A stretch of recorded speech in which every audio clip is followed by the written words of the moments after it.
Europe 1. La question très très essentielle de Samuel Etienne. Alors ma question très essentielle de ce soir, elle peut sembler étrange. Je sais que nous sommes là sur une radio très cartésienne. L'info, c'est ce qui est vérifiable, mais ma question de ce soir nous emmène un peu au-delà. Pouvons-nous parler aux morts? Les plus fidèles auditeurs d'Europe 1 s'en souviennent peut-être. Il y a un an, presque jour pour jour, nous avions reçu Patricia Daré. Patricia Daré, celle qu'entre moi, j'aime bien appeler la dame qui parle aux morts. C'est réducteur, mais il faut parfois bien résumer tant c'est compliqué. Alors ce fut un peu court, une demi-heure l'an passé pour échanger avec Patricia, la journaliste médium. Alors elle est de retour parmi nous pour partager un peu plus avec elle son étonnante expérience. Bonsoir Patricia, comment allez-vous? Bonsoir. Dites-moi si l'un des mots que j'utilise n'est pas le bon, n'hésitez pas à me corriger. Parfait. Cette étonnante expérience dont je viens de la résumer à l'extrême pour ceux qui ne vous connaissent pas. Un jour, on va rappeler les débuts. Vous, la journaliste de Radio France, vous, la cartésienne, vous vous êtes rendu compte que les morts, les défunts pouvaient vous parler et que vous pouviez leur répondre. Oui, c'est ce qui s'est passé. Qui n'a pas été très très confortable et qui continue de ne pas être toujours confortable. C'est pas, on s'habitue pas à ces choses-là. On a beau dire, c'est pas naturel. C'est quelque chose qui n'est pas naturel. Quelque chose qu'on doit travailler constamment et qu'on doit surtout accepter constamment. D'autant que vous n'êtes pas entouré de personnes qui partagent la même capacité. Donc vous pouvez pas échanger avec beaucoup de monde. Non. Et puis vous savez, quand il m'arrive des choses, vous voyez, il y a 5 minutes, il y a pas 5 minutes parce que j'étais là, mais il y a une demi-heure à Paris, j'étais à la terrasse d'un café. Je vous assure que en prenant mon café, j'ai été entourée par des défunts. C'est-à-dire des défunts qui étaient là pour d'autres gens qui étaient à cette terrasse. Et qui, évidemment, alors ça paraît idiot de dire ça, on a l'impression d'être dans une série américaine, mais c'est vrai. Et à ce moment-là, on est en contact d'un autre temps, avec des personnages qui n'ont rien à voir avec cette réalité, alors que vous êtes en train de prendre votre café, de vous détendre, et on sent ces personnages d'un autre temps, d'une autre réalité, chercher qui peut les capter, qui peut les entendre. Et là, je me suis sentie effectivement, je me suis recroquevillée pour ne pas rentrer en contact, et je me suis sentie pas très bien parce qu'effectivement, j'ai pressé le pas, je suis venue plus vite, voilà. Et c'est tout le temps comme ça. Donc c'est pas très facile à vivre non plus. C'est même épuisant. Ça peut être épuisant. En tout cas, ça nous demande constamment un effort d'acceptation permanent. Avant d'aller plus loin, un mot vers ceux qui nous écoutent, qui se disent mais c'est quoi cette histoire? Voilà qu'on parle aux morts sur Europe 1. À cela, je voudrais dire que moi je comprends, j'encourage le scepticisme, c'est la position intellectuelle la plus saine qui soit. Voilà, mais parfois il y a des choses qu'on comprend pas, qui s'expliquent pas, qui nous troublent, qui nous touchent, qui nous font douter. Je rappellerai par exemple cette scène qui s'est passée l'an dernier dans un studio ici, quand Patricia Daré a annoncé à Lise Pressac, d'ailleurs rebonjour Lise, ici présente, Samuel, que quelqu'un était à ses côtés, vous aviez échangé, toutes deux, je m'en rappelle. Dites-nous, Lise, quel avait été votre sentiment? Est-ce que vous aviez été troublée par le message de Patricia? J'en ai encore le cœur qui bat là, juste quand vous en parlez. D'ailleurs, ça s'est entendu à l'antenne, j'avais l'émotion qui commence à monter. Justement, Patricia s'est arrêtée. Vous aussi, Samuel, en se disant, bon, le reste continuera en antenne. Patricia a vu ma grand-mère et elle a employé des mots qui auraient pu être ceux vraiment dans la bouche de ma grand-mère. Et pour les sceptiques, je précise qu'elle ne savait même pas quand elle est venue l'année dernière qu'elle allait me croiser. Donc elle avait aucune idée de qui était Lise Pressac. Elle n'avait pas pu faire de recherche sur ma grand-mère. Je mets au défi qui que ce soit de trouver des infos sur elle sur Internet. Et donc voilà, oui, j'ai été complètement troublée. Et en même temps, c'était un message d'apaisement. Donc voilà. Et depuis entre nous, ce studio d'Europe 1 où cette scène s'est passée, on l'appelle le studio de la grand-mère de Lise Pressac. Je viens lui rendre visite de temps en temps. En tout cas, n'hésitez pas, Patricia, si quelqu'un se manifeste dans ce studio ou du côté de la régie. Dans ce studio, alors si on commence, ça va être très long. Eh ben voilà, ça commence. Voilà. Bon, n'hésitez pas à nous le dire en tout cas, s'il y a un message à faire passer. Présentation, avant d'aller un petit peu plus loin, Patricia, comment vous présentez? J'ai utilisé plusieurs mots tout à l'heure, j'ai notamment dit journaliste et médium. Oui, je serais plutôt... voilà, je suis médium. Vous voyez, médium, ça me gêne. Je veux dire pourquoi. Et c'est ce que je suis, je le reconnais. Dans vos livres, vous utilisez ce mot parfois. Oui, je suis médium, parce que je peux pas trouver d'autres mots intermédiaires. Mais immédiatement, il y a beaucoup de gens qui se disent médium ou qui sont médiums, voire professionnels, commerçants, je ne sais quoi, parapsychologues, je ne sais quoi encore, qui viennent immédiatement me voir en disant bonjour consoeur. Ça me gêne horriblement. Je ne me reconnais pas dans cette catégorie-là.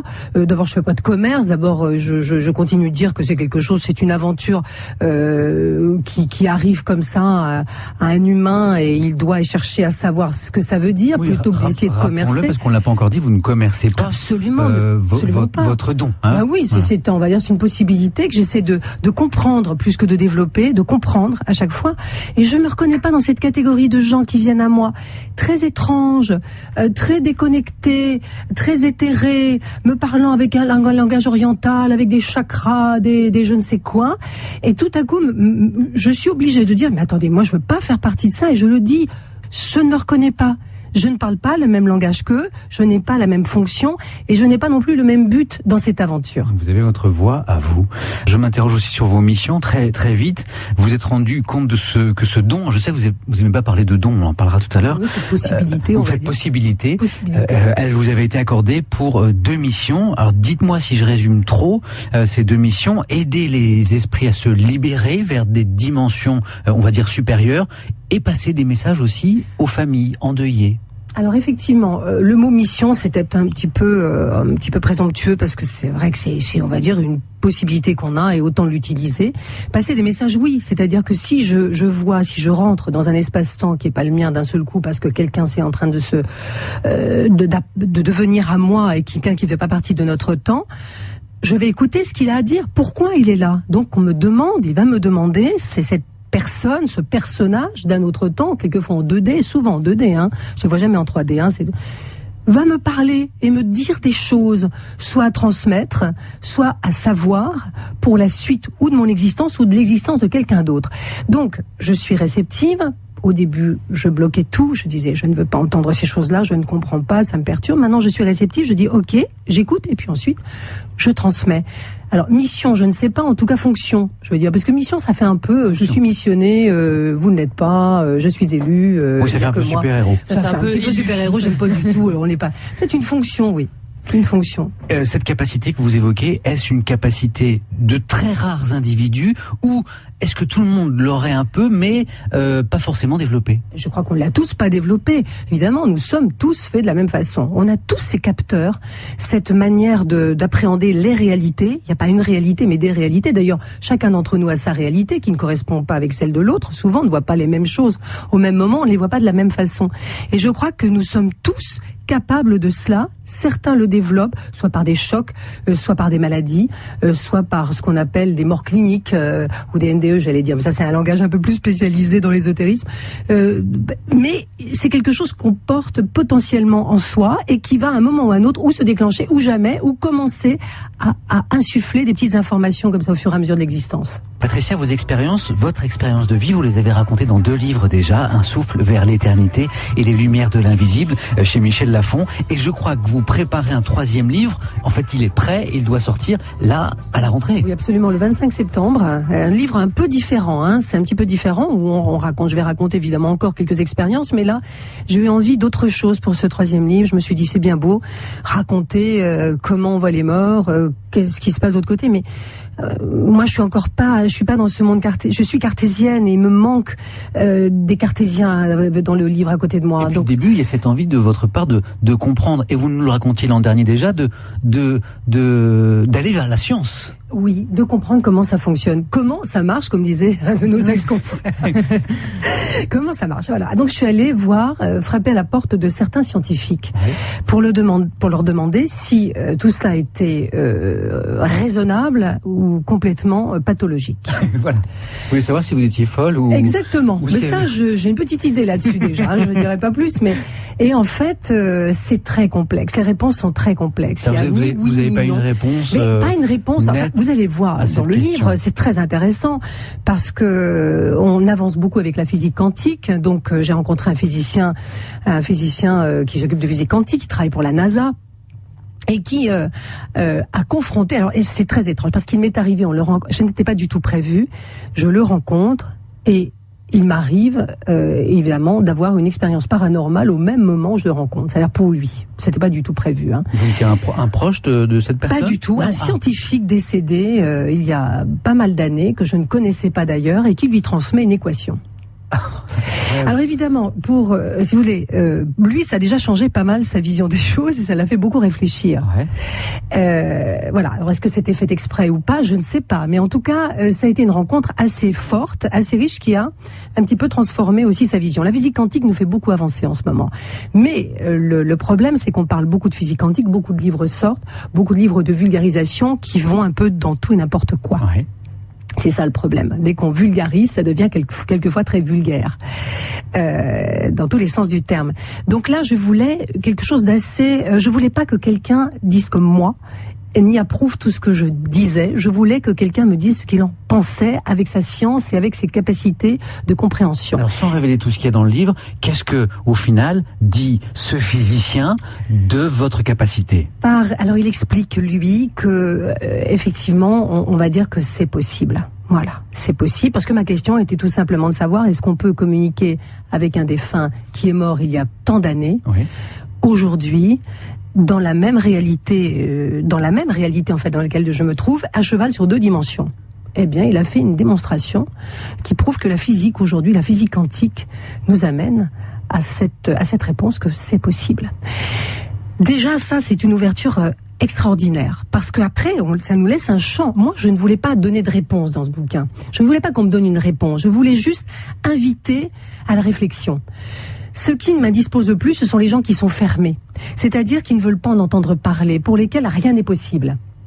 C'est-à-dire, quand on commence à aborder le sujet, on vous dit « Oh, stop !» Oui, ça moi j'y crois pas, ça n'est pas possible. Voilà. Vous vouliez montrer que la porte était ouverte? La porte est ouverte, c'est-à-dire je ne vais pas démontrer de toute façon aujourd'hui que je parle avec les morts à quelqu'un qui a d'énormes doutes là-dessus. Ce serait d'abord inconvenant de ma part, et puis je crois que chacun doit faire son chemin là-dessus, doit réfléchir, doit être amené à vivre des expériences.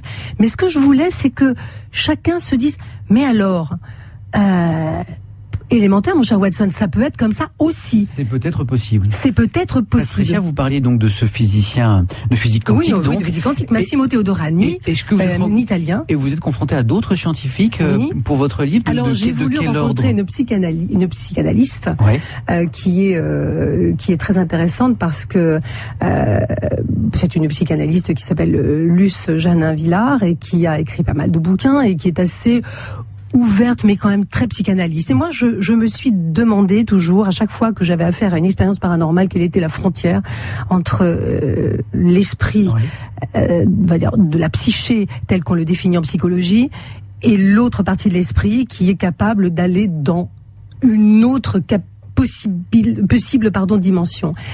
Et j'ai été étonnée de voir que en fait tout est lié. Notre psychisme, notre vécu, notre histoire, notre capacité d'appréhender les choses est liée aussi à notre capacité de capter autre chose. Tout est intimement lié, et là les réponses sont très curieuses. C'est pour ça que cette capacité, elle n'arrive pas à n'importe qui, ni à n'importe comment. Non, ni à n'importe quel moment, pardon. Exactement, ça arrive au moment où ça doit arriver. Il y a dans cette capacité de capter, des médiums, je pense, une volonté inconsciente d'aller dans un au-delà, et qui arrive après quelque chose de très particulier. Je pense que on ne voit pas des fantômes si on n'en a pas besoin. Vous, par exemple, c'est arrivé, Patricia, si mon souvenir est bon, après la naissance de mon fils. Voilà, un événement très fort. Mais voilà, à un moment de ma vie où j'avais l'impression d'avoir rejoint le summum. Donc, est-ce que mon inconscient a dit, maintenant tu peux faire autre chose? Voilà. Patricia, un mot de votre succès aussi. D'ailleurs, est-ce qu'il a un titre, ce livre? Est-ce qu'il a été baptisé? Alors c'est drôle parce que là, vous me parlez d'un livre qui n'a pas encore de titre, parce qu'il est à la relecture, pour tout vous dire, mais qui va jouer entre la science et l'invisible, probablement. Hein. Il est sorti le 25 septembre, donc. Donc votre succès populaire, je veux pas seulement parler de vos ventes de livres, j'ai assisté moi-même à la ferveur qui vous entoure, lors d'une séance de dédicace, par exemple. On sent que les gens ont envie de vous parler, de vous toucher. Il y a des attentes incroyables dans les yeux des gens.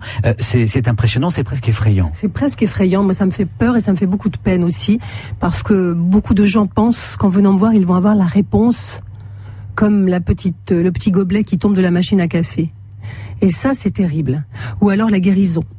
C'est-à-dire que, vous savez, on est dans aujourd'hui, à notre époque, il y a une telle détresse que les gens pensent pouvoir.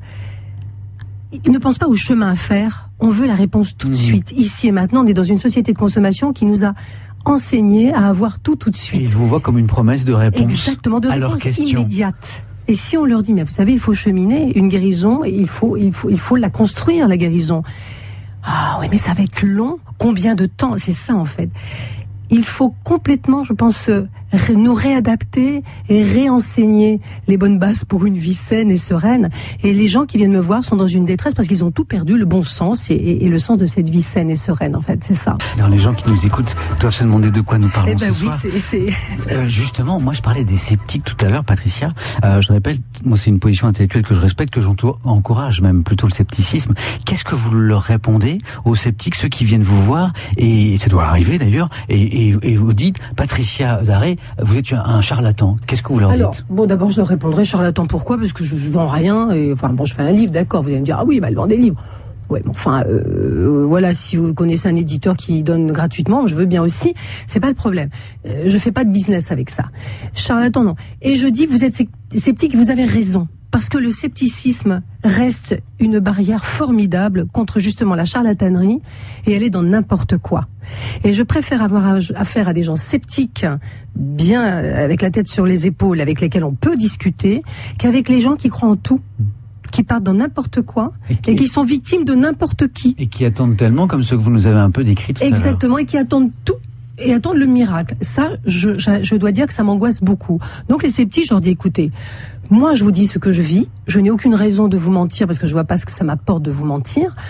Et je vous demande juste d'ouvrir les oreilles et que peut-être vous, qui avez certaines angoisses sur la mort ou sur votre mort ou sur la mort des vôtres, ben peut-être que vous allez être amené aussi à vivre des choses assez curieuses. Juste, si vous ouvrez les yeux et les oreilles, peut-être que des choses que vous allez voir autour de vous vont vous paraître étranges ou incohérentes dans notre réalité, qu'elles vont être peut-être des signes. Moi je dis ouvrez juste la vie autour de vous pour mesurer combien nous sommes infinis. L'homme est un mystère, vous savez, aujourd'hui nous sommes à l'aube de découvrir ce que nous sommes, nous, l'être humain.